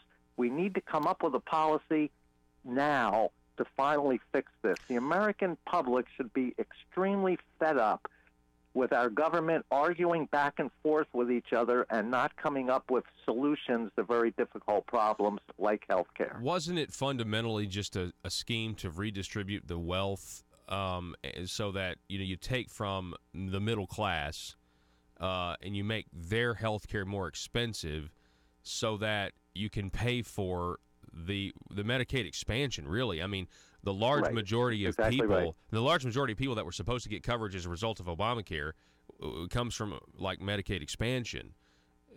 You agree with that? I certainly do. In fact, most of the Democrats' policies are geared, and when you talk about redistribute wealth, what you're saying is you're taking money away from people that have earned it and giving it to people who, for whatever reason, have not earned it. You can't keep doing that because it destroys the incentive for people to go out and produce and expand the economy and improve themselves if they know that the more I work, the government's just going to take it away from me and give it to somebody else. It also is bad for the people who are getting something, with all due respect, I'm not criticizing anybody here, but it's bad for the people who are getting something that they haven't earned. That gives a false sense of feel of being about people and really makes them worse off too. President Trump's got the right idea. Expand the economy, have it grow, create opportunity for everybody so that we don't need these wealth redistribution programs. But you're right, what Obamacare did was redistribute wealth away from people that earned it and give income to people who, for whatever reason, did not earn it.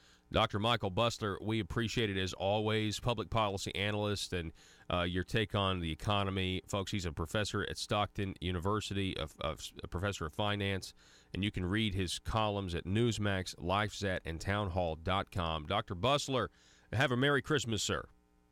Thank you, sir. Happy Merry Christmas to you, and thank you for having me on. All righty. Folks, we're going to go to break and reset here, and thank you for listening. Be back in a moment.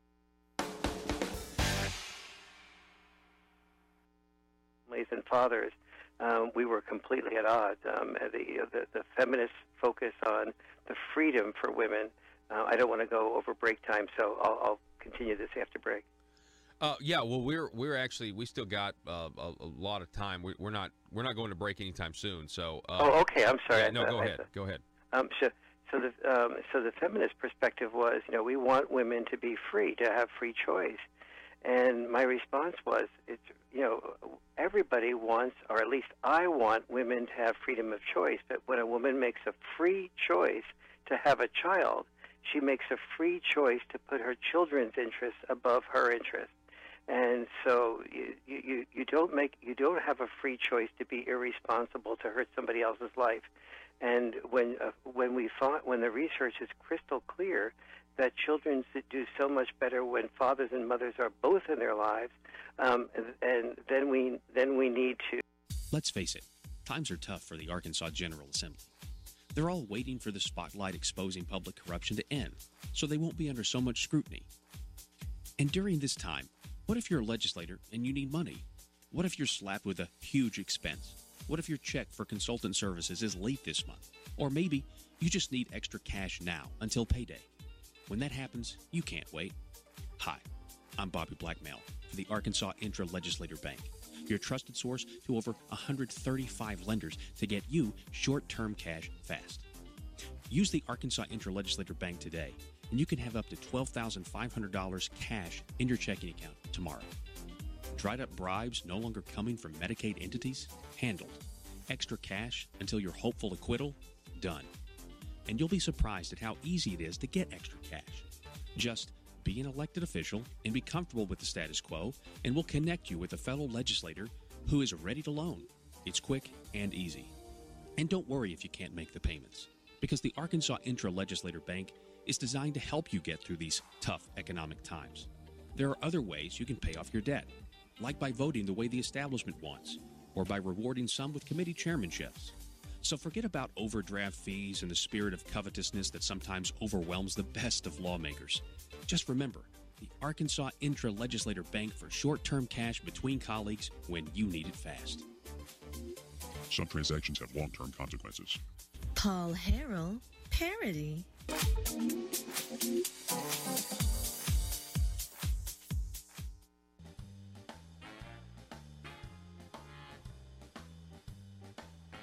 Exposing the truth and everything the Marble Palace establishment keep trying to cover up. It's Conduit News Radio with Paul Harrell. Dennis sounding off on the Facebook page. By the way, communism is not for the communists, those who rule. Communism is for people, the people who are powerless to resist. Dennis, exactly right. Very well said. We're broadcasting live across our digital platforms at conduitnews.com, facebook.com, and YouTube. If you listen on YouTube, we want you to subscribe and click the little bell to receive notifications when we put our smaller videos up. We would encourage people who want to build the Liberty Machine with us. When you see those smaller videos, meaning the interview that you just heard with Dr. Bussler, or the interview that you're gonna hear here in a minute with Mr. Doherty, that you would share those across your sphere of influence, especially if it's something that you like and you thought was good. We'd love for you to share it with across your sphere of influence, because you have friends that are not listening to Conduit News. And the more people that listen, the more we can accomplish the goals of getting people the truth, changing people's minds, measurably reducing the size and scope of government. Folks, telephone number is 870-275-9799. Let's talk just a little bit about John Brummett, columnist with the Arkansas Democrat-Gazette, opinion guy, very, very, very, very liberal, very far left-leaning. And he penned a piece in response to Obamacare being found unconstitutional. He penned a piece, of course, critical of Leslie Rutledge, accusing our Attorney General, who signed on to that lawsuit, representing the people. She signed on to the lawsuit. Of course, he just accuses her of being a political opportunist. And really and truly, once again, John Brummett has a very elitist mentality. And most of the time, elitists tend to be for more government control because they know better how to live your life than you do. And that's essentially what John Brummett is saying in the very beginning of his column. John Brummett wrote back on the 18th, in the wake of Obamacare being found unconstitutional, that Attorney General Leslie Rutledge latched herself onto a lawsuit that wins her plaudits from Arkansas voters, yet would harm inordinately the state and its people. That's just politics. Arkansas style circa 2018, when a paragraph isn't true unless it contradicts. That is not to invoke the tired and elitist cliche that Arkansas voters don't have the good sense to vote in their best interest. It's to say that Arkansas voters know what they don't like, and a great majority of them don't like the Affordable Care Act. They think it's an oppressive government mandate, and that health insurance premiums have shot up unfairly and up substantially because of it. A statesman might try to persuade them differently by invoking a broader human need, by explaining that things would be worse without the law and that things are better in Arkansas already than they are in other states. But that's a difficult political sell, and current Arkansas Attorney General, well, she isn't a statesman. It's funny, when you want to grow the size of government, then you're a statesman. If you want to shrink the size of government, what are you, an extremist? You're definitely not a statesman. Now, the reason I called John Brummett an elitist here is because he goes out of his way in the third paragraph to say he's not an elitist. Well, I don't know. His whole argument falls apart if he doesn't make that claim that he's not. I'm not an elitist here, but just letting you know, Arkansas voters, they hate Obamacare, but they don't know what's good for them. Okay, well, I mean, doesn't that echo Jonathan Gruber? We had to pass it. We had to keep the American people in the dark. The stupidity of the American people. We couldn't tell them what it really was. Telling you what Reagan said. An elite in a far distant capital can plan our lives better than we can plan them ourselves. That's what we're fighting here. And fathers, we were completely at odds. The feminist focus on the freedom for women. I don't want to go over break time, so I'll continue this after break. Yeah, well, we still got a lot of time. We're not going to break anytime soon. So. Okay. I'm sorry. Yeah, no, go ahead. Go ahead. So the feminist perspective was, we want women to be free, to have free choice, and my response was, everybody wants, or at least I want women to have freedom of choice. But when a woman makes a free choice to have a child, she makes a free choice to put her children's interests above her interests. And so you don't have a free choice to be irresponsible, to hurt somebody else's life. And when the research is crystal clear that children do so much better when fathers and mothers are both in their lives, and then we need to take on that responsibility with our free choice. Wow. Again, the book is The Boy Crisis. The author is Dr. Warren Farrell. I have this story in front of me about the National Institute for Health study probes the impact of heavy screen time on young brains. I've been following this for a while. We are an Arkansas-based news program, and obviously here in Arkansas, we've got tablets and we've got phones. Other people may not think so, but we do. We've got them. And we're using them, and we're addicted to them, and our kids see us use them. And I guess I'm a new parent. I've got a 1.5-year old toddler, and it's my my life's really been changed radically. And what you were saying about boundaries completely identifies with both how my wife interacts and how I interact with her, and it's absolutely right. But tell me about these tablets and these phones. What are they doing to brain development? Well, if a child has parents who are not good at the boundary enforcement, like you said, then there's a problem. I mean, sometime on mobile phones is probably not too bad. A certain amount of time with video games is not bad, but with video games, boys are far more likely to be addicted to video games. The average video game playing, this is data from a few years ago, for boys is 15 hours a week. That's where it begins to start getting addictive. For girls, it's only 6 or 7 hours a week. When it comes to mobile phones, the average teenager now spends about 4.5 hours a day on his or her mobile phone. Girls and boys are about equal on that one. But the initial data from the NIH study that you're talking about shows that the amount of time that we're spending on the mobile phones, and this is just mobile phones alone, is leading.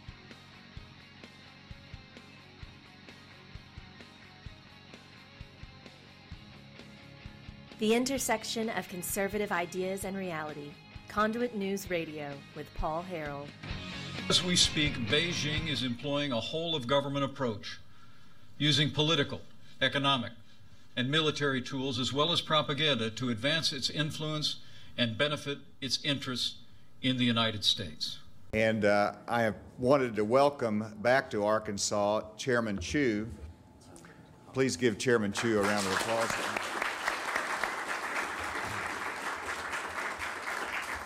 China is also applying this power in more proactive ways than ever before to exert influence and interfere in the domestic policy and politics of this country.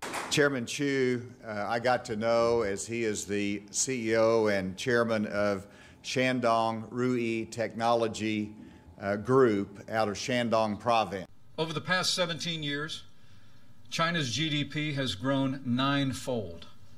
It's become the second largest economy in the world. Much of this success was driven by American investment in China. And the Chinese Communist Party has also used an arsenal of policies inconsistent with free and fair trade, including tariffs, quotas, currency manipulation, forced technology transfer, intellectual property theft, and industrial subsidies that are handed out like candy to foreign investment. We've been to Shandong Province a number of times since I've been governor. We've called on people, and Chairman Chu gave us the opportunity to meet with him at Ruyi, at their technology group there in Shandong, and saw his incredible facility. We asked him to visit Arkansas. He did. So, Chairman Chu, we're delighted to have you here. I'm excited about signing this agreement with you, and I welcome you to Arkansas. These policies have built Beijing's manufacturing base at the expense of its competitors, especially the United States of America. And I wanted to recognize Chairman Li to my right, who is the founder of Sun Paper of Shandong Province in China. I also want to recognize Secretary Ma of Shandong Province.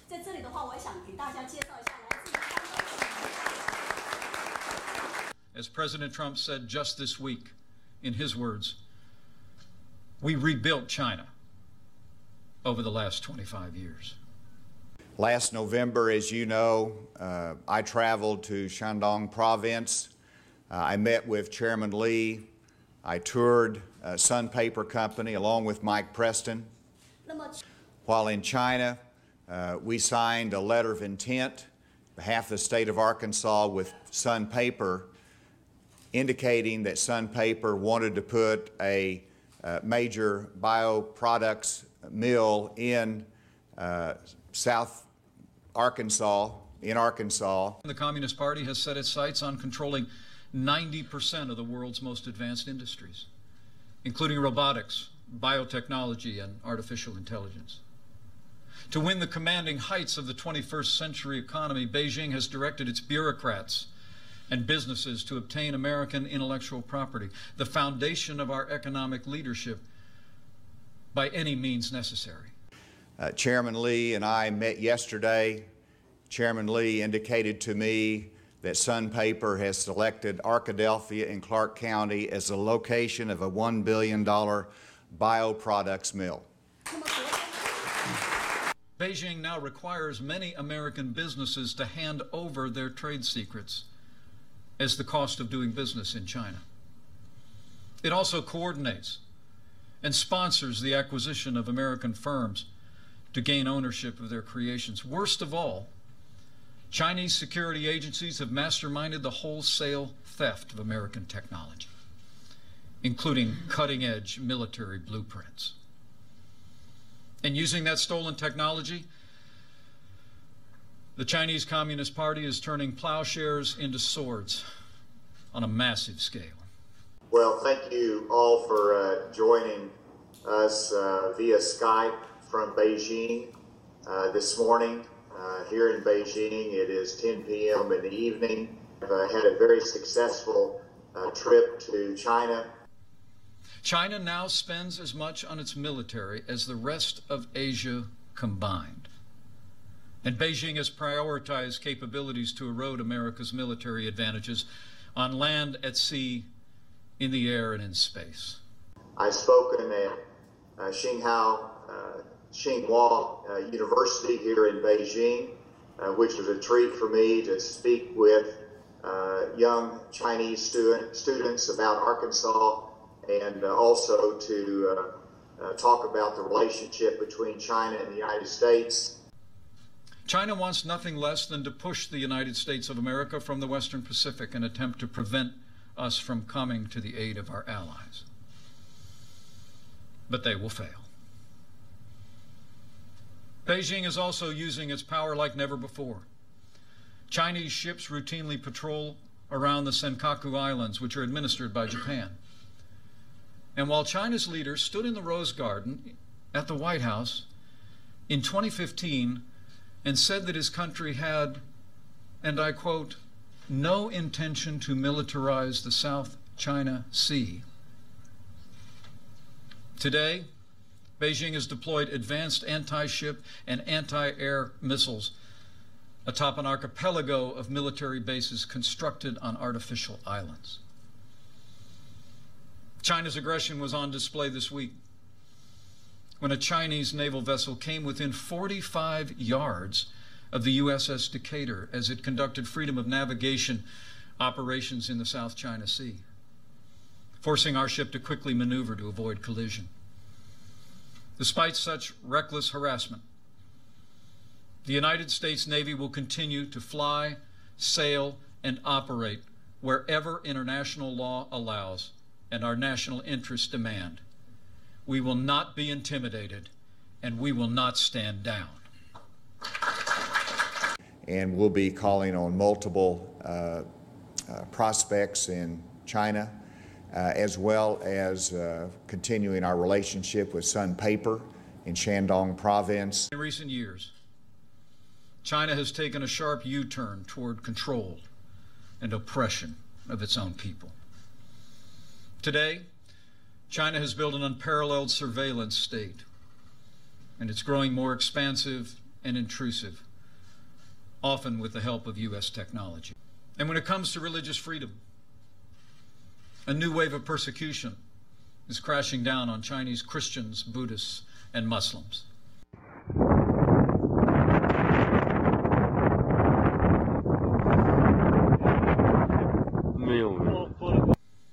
Last month, Beijing shut down one of China's largest underground churches. Across the country, authorities are tearing down crosses, burning Bibles, and imprisoning believers. And Beijing has now reached a deal with the Vatican that gives the avowedly atheist Communist Party a direct role in appointing Catholic bishops. For China's Christians, these are desperate times. So, do you like him as a candidate? I think he's brought a lot to the table. It's not my message. You know, I worry about the party in terms of expanding our base and what the message does to our recruitment of Hispanics, outreach to minorities. And so you've got to worry about the fall election and whether this is a message that's going to carry in Michigan, Ohio, and Florida, and those states that we need to carry. The American people deserve to know.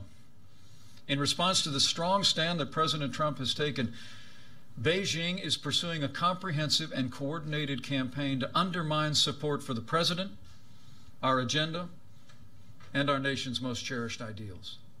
I think you've got to listen to what he says and how he conducts himself. And I don't know that he would be that different from what he is now in negotiating with Vladimir Putin. So, you think that's a good thing or a bad thing? No, I don't think it's a good thing.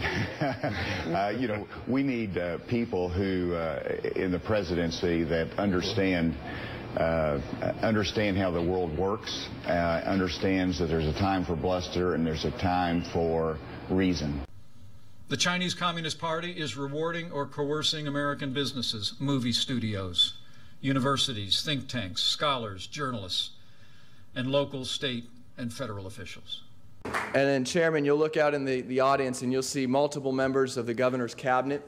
We're also here to support you. You'll see multiple members of the state legislative assembly. They're here to support you, and specifically Senator Caldwell, Senator Ingram, Representative Murdoch, Representative Hollowell. These are your senators and your representatives now. You call on them, and they're going to help you. Guarantee it. And Senator English, I saw you out there too. Thank you for being here as well. As we speak, Beijing is employing a whole-of-government approach, using political, economic, and military tools as well as propaganda to advance its influence and benefit its interests in the United States. Every time I see that video, I am just amazed at the contrast. Our story we covered yesterday was Mike Preston, the guy that you heard second to last, talk about that because we made these deals, these are your reps, and talking to Chinese officials, these are your representatives now.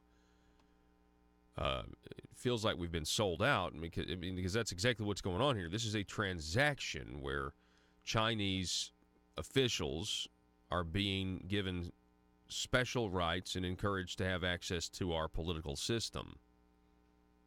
They already have this in many ways across the country. This is a very worrisome development, one that the current administration is taking seriously, whether it's intellectual property theft, whether it's the trade imbalances, whether it's the fact that they're a developing country under the World Trade Organization rules, and yet what developing country do you know that goes into other countries and spends money on factories?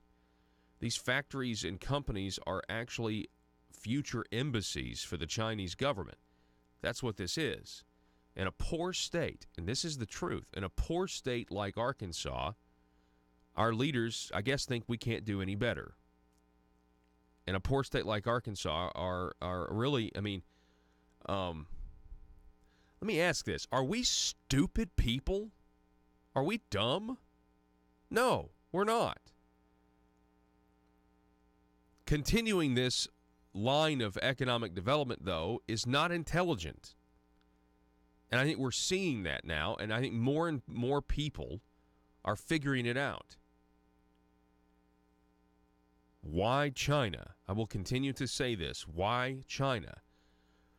I apologize to our audience. We were supposed to be talking with Mr. Michael Doherty during this segment, and we have attempted, everything was confirmed, so there must be something that happened, and so we hope everything's okay with him. But we were going to be talking about what happened on Capitol Hill last week, where you had the CEO of Google, Sundar Pichai. Is that how you say his name, Joe? Sundar Pichai was on the on Capitol Hill. He was testifying. He was being peppered with questions, a broad range of them, in front of the House Judiciary Committee. This was Pichai's first time in front of Congress. He received questions about political bias, Chinese censorship, and data privacy. Now, what I was going to do and what I'm still going to do is focus on Chinese censorship, which is why I played that video for you. In this testimony by Sundar Pichai, the Google CEO says that they have no plans to launch a Chinese search engine. Reuters reports that the Google chief executive, Sundar Pichai, told a U.S. congressional panel on Tuesday that the Alphabet Inc. unit currently has no plans to launch a search engine in China, but did not rule out a future launch. Pichai, who testified before the House of Representatives, the Judiciary Committee, had told lawmakers in a letter in August that providing such a search engine would give broad benefits to China, but that it was unclear whether Google could launch the service there. Now, why is this controversial? Because China wanted to partner with Google to have a customized search engine that allowed them to censor in the way and control their people the way they want to do it. And let me just say that we should not assume, because of current results, the reality is, we shouldn't assume that the current Google isn't a giant machine designed to censor and control us as well. I think it very much is at this point. We are learning that they are biased. We are learning that they don't want freedom on the internet. You can reference their own document called The Good Censor, which might as well have been the title of a James Bond movie or something. You know, The Good Censor, arguing for the censor, less freedom and more censoring because we need to be evolved. We have evolved sensibilities, and we must fight for civility and acceptance and freedom and blah, blah, blah, blah. Well, not freedom, acceptance and congeniality, that sort of thing. And it's anti-freedom. They essentially admit in that document, The Good Censor, that we've got too much freedom. And what that really means is they're afraid that the people that are using Google reject their far leftist Marxist ideology, and they don't like that. So instead, they want to try to control us now. It's a private company now trying to control the people that they, quote, serve. I think we're serving Google. I think it's the other way around. What do you think? The reason it's a big deal, though, is there were some in Google that were protesting doing business with China because they thought, well, this is a terrible, we don't want to do this because they really are censoring, which, you know, was a very a hypocritical statement to make, because Google's censoring us over here now, too. Hypocrites. Yeah, that's a good point. Maybe the double standard Democrats are actually hypocrites. Pichai told the committee he would be fully transparent with policymakers if the company brings search products to China. Quote, right now, there are no plans to launch a search in China. Getting access to information is an important human right, so we always are compelled across the world to try harder. Now, Joe, I don't have the article on my screen, but you have it on your screen. There is another article that's right next to this one that talked about a fire. So Google's Sundar Pichai was grilled on the privacy and data collection. Says there's no plans to launch. No plans. Is that it right there? No, that's not the article. We're talking about one. There's one about a fire. There was a fire that broke out in China in the building that houses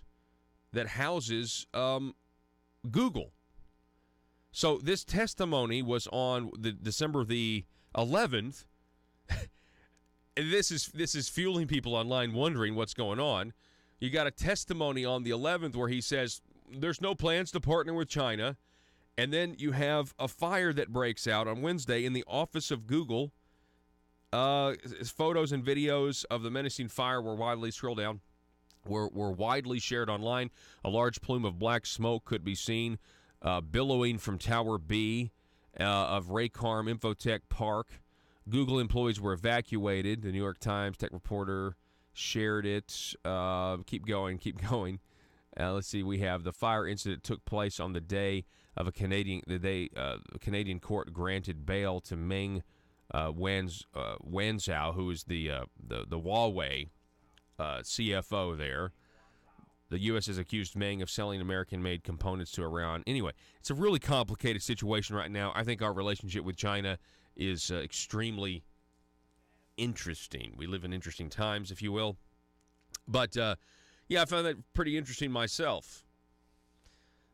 The Google offices in China, they caught fire.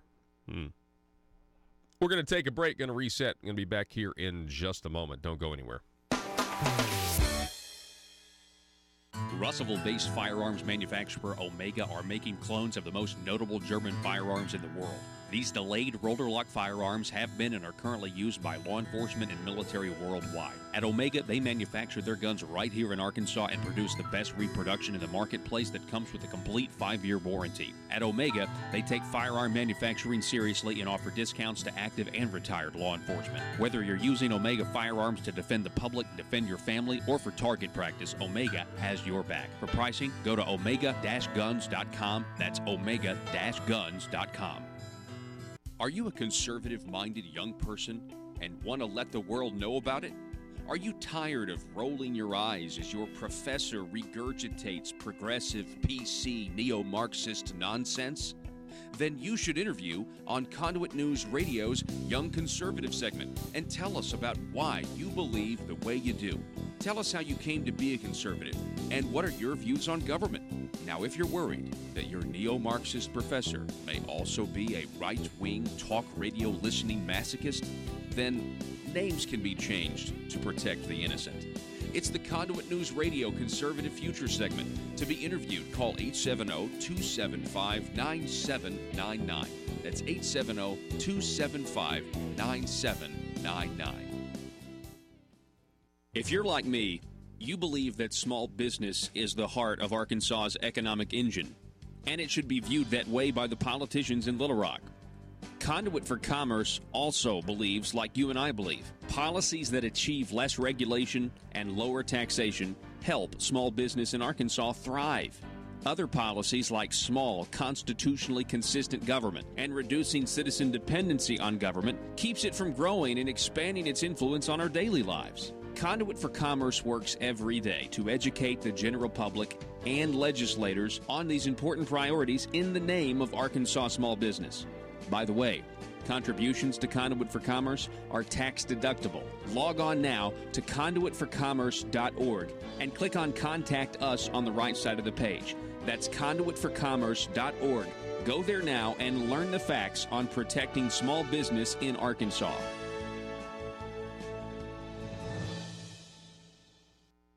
To a premature thinning of the brain cortex.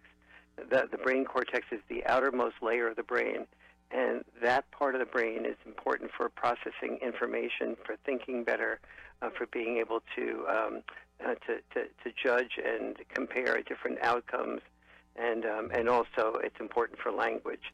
And so it's very important. But the solution to that problem is the boundary enforcement. Parents sometimes come up to me and they say, Dr. Farrell, how can we get we agree with you, but our son and our daughter, they come to the table with their cell phones and they don't want to give them up. Well, as soon as a parent says that to me, I know something. And what I know is that the children are in charge of the parent, not the parents are in charge of the children. And so the parents say, well, what can I do? And there's a lot of things you can do. You can just take the cell phone away.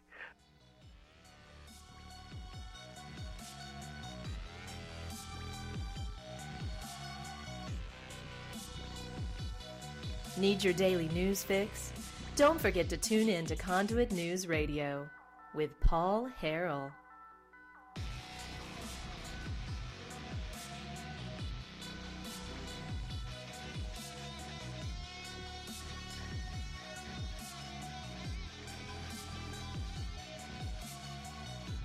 All right, Merry Christmas, everybody. Welcome back to the program.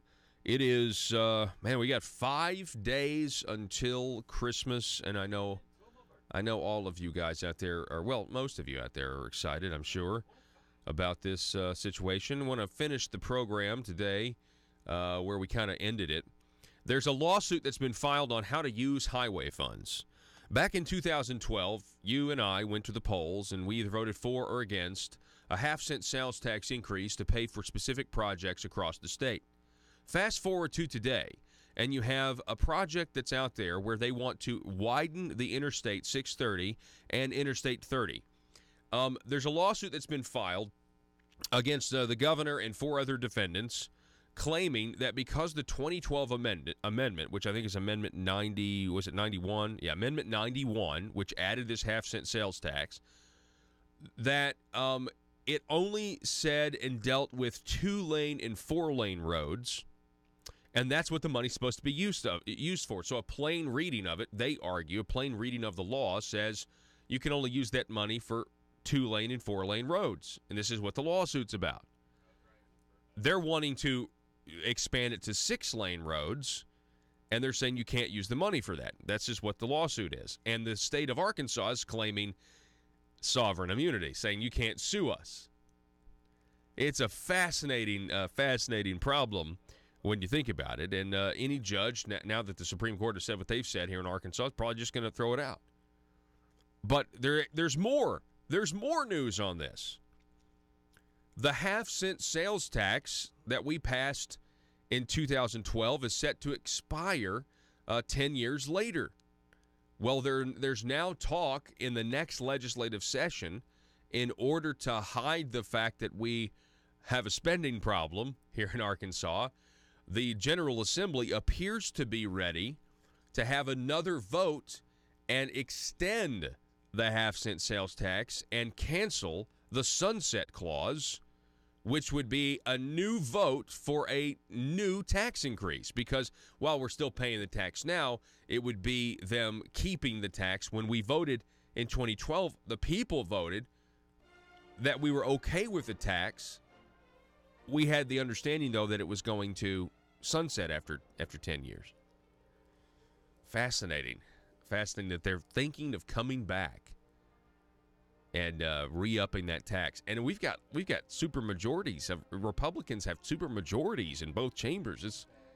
It's going to be very interesting to see how we fund government in the next couple of years. And I think the consensus so far, the telegraph from the people in power, is they don't have enough money from us yet, and they're going to need to come back and get more, which is something that I predicted several years ago, because we had grown our welfare rolls so much and we weren't going to be able to pay for them. And now we've got to go back to the people after the government's been irresponsible with our money. They're coming back to the people. But we're still here. We're going to keep speaking the truth. Arkansas, see you tomorrow. The news